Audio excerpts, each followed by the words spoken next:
Alright everybody, I am back, and I know this video's a little late. I know I haven't made one in a while. That's okay. Life got really busy and I went on vacation and all of that stuff. But today, as you can tell by in the title of the video, it is another one of the I've been thinking about blank recently, and that is what we are doing today, obviously. And today we are talking about my favorite fighter currently in the UFC, someone who you wouldn't have thought of normally, Mark Madsen. Yes, Mark the Olympian Madsen. He is an incredible fighter. He is a highly decorated a wrestler, Greco-Roman wrestler. You watch this guy's highlights. Go and watch this guy's highlights, whether it be in Greco-Roman or in MMA. It's just like he's grabbing people and he's flipping them, and he's not. I don't think he's the tallest. I don't know how tall he is, but he's not, the tallest fighter. But he is just so good. And a few things I want to touch on today. I think he is 36, almost 37, somewhere in that age range, and he's kind of only been doing MMA really for like about 3 years. I think he had some MMA fights earlier in the last decade, but he stopped a bit to do Olympics, right? The Summer Olympics, and that age thing can be a serious factor for some people. But the thing is about Mark Madsen is, if you listen to some of his interviews and you just, I don't know, you just kind of, you watch his demeanor and everything, he is like a hungry young fighter. He's like, I want this, I want this, I want this. And there was an interview that came out, I think 2 days ago, where he's saying is, I want to be the best. I want to be the best. And he's like, that is what I always strive for, whether it be in wrestling, in life, whatever. I want to be the best. And he's like, in MMA, I want to be, no, he wants to be, sorry, he said he wants to be the best version of himself. And I think in that statement you can kind of hear a little bit of, I know I'm not particularly young, a little bit of that. And that's, he's like, I'm not particularly young and the cards are kind of against me. He didn't say that. No, but you can kind of hear a little bit of that essence in there. But with that being said, I think Mark, I honestly do feel like he could crack the top 15 for sure. I think him versus Gregor Gillespie is the fight to make. But with that statement that I'm about to say, that I just said, let me get to this. I think that Mark Madsen, he's fighting Clay Guida tomorrow, and Clay Guida is a company man. I think he's been in the UFC for about 15 years, something like that. He's a Hall of Famer. That Hall of Fame fight with Diego Sanchez, everyone knows. Clay Guida's legit. He is not ever gonna get the belt, but he's legit. He's a workhorse. His cardio is amazing. He's good. Clay Guida is good. And the thing is, people know Clay's name. They know Clay's name, right? And if Marco Madsen goes up there and does something spectacular, gets a, if he say he finishes Clay Guida, oh my gosh. But say he beats Clay Guida, who's this bald Danish dude who calls himself the Olympian, who just beat Clay Guida, right? Who is this guy? Mark is 10-0 at the moment, and I don't know. Clay is a good record. I don't know what it is. He's got some losses, right? For sure, but I don't know what his record is. But it's like, if Mark beats this guy, they're going to be like, okay, well, who we putting up against next? Who we putting him up against next? It's going to be interesting, guys. It will be interesting to see what are they going to do with Marco Madsen next. like say we live in a world where he beats Clay Guida tomorrow.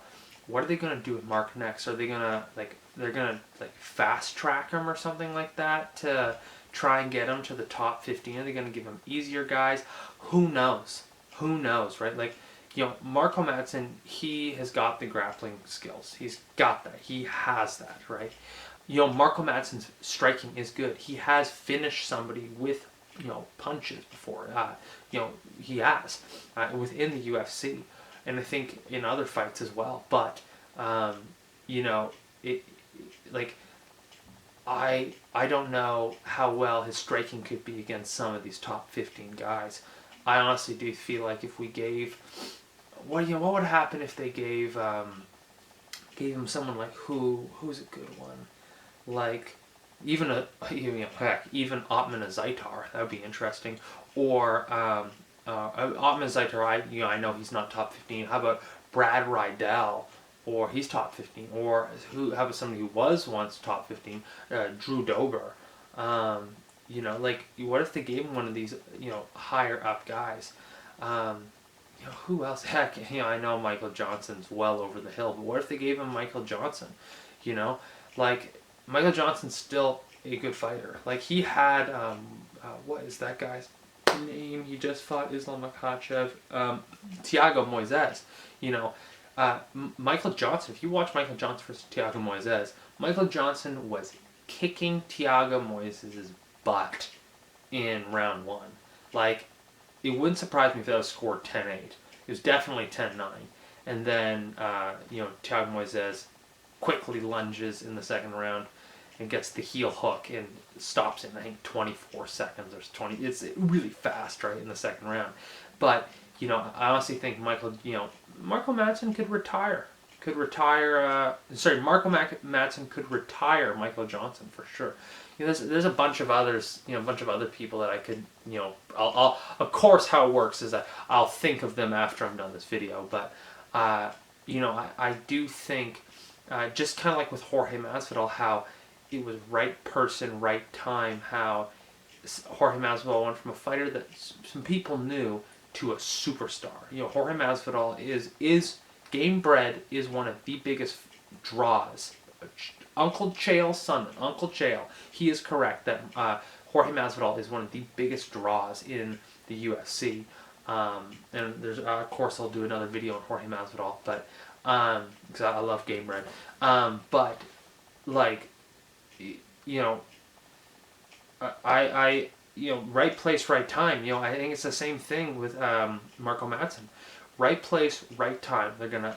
I want to. If they, Marco Madsen beats Clay Guida, Marco Madsen is gonna get on everyone's radar. Okay, who's that guy who just beat Clay Guida? Especially if he finishes him. Who's that? Who the heck? If I'm not mistaken here, Clay Guida once beat the current champion Charles Oliveira. I think he knocked him out, right? So, Mark beats the guy who once beat the current champion. Like, that's big. That's big news. And I understand that Clay beat Charles Oliveira back in the day when Charles was not champion material. But hey, who knows, right? So, what I'm trying to say here is, Marco Madsen's my favorite fighter in the UFC currently. He is my favorite fighter in the UFC. He's my favorite lightweight. Lightweight's my favorite division. I think the guy's super cool.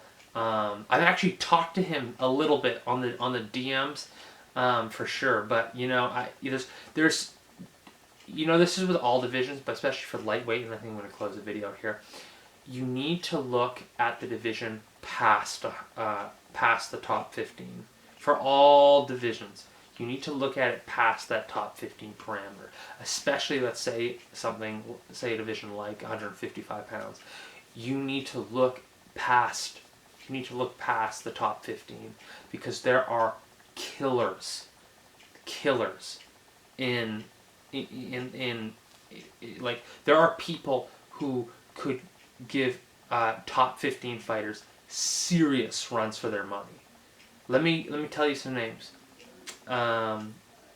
Nathan Levy, Don Maggi, Otman Zaitar, Demir Ismagulov, anyone other? Marco Madsen. You know, these people, like these people are good. You know, Marco Madsen. I think I'm gonna be honest. I feel like he needs a bit more experience to then give some top 15 guys some run for their money. But those guys who I just mentioned, like, you like, Don Maggi, who I have talked to a bit on Instagram. Maybe who knows? Maybe there might be a podcast with him coming in the future. I need to work something out with him, but he has said that he wanted to do it. So that is true. I'm not lying on that. A little Skype or Zoom thing, but honestly, like, there's so many other fighters. Dang. What is that guy's name? Dang it. Rafael Fiziev, who just beat Bobby Green. Who else? Oh gosh, what is that guy's name? Joel Alvarez, I think is his name. Joel Alvarez. Yeah, he's good. Like, there are people in top fit, so 8 people in 155 pounds who they're gonna be just crazy business. I'm gonna make a video on fighters to watch at 155 pounds soon. I was working on that video ages ago, and I just don't know why I never got the script for it, and I never got it finished. But anyways, guys, Marco Madsen, I feel like he could be the next big thing. Well, one of the many next big things at 155 pounds. Fighters to watch for sure.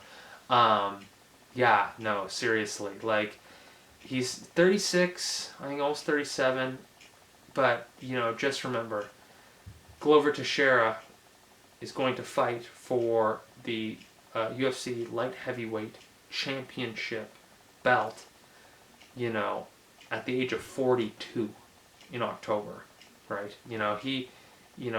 Go look at Glover Teixeira. Like, he's won his last 5 fights. Last November, he choked out, I believe, unconscious, Thiago Santos. Like, choked him out.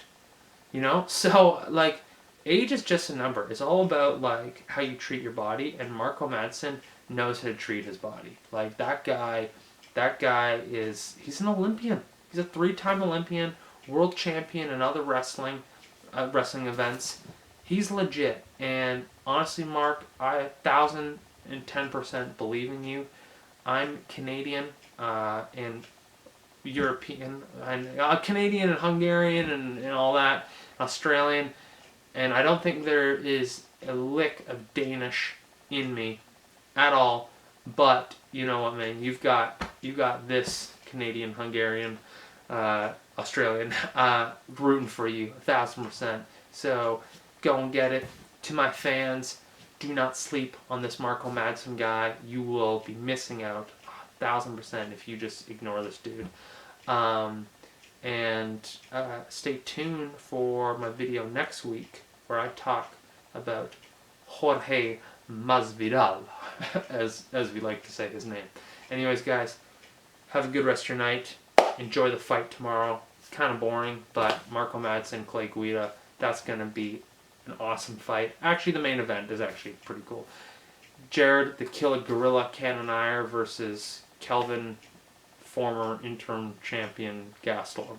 Anyways, peace out.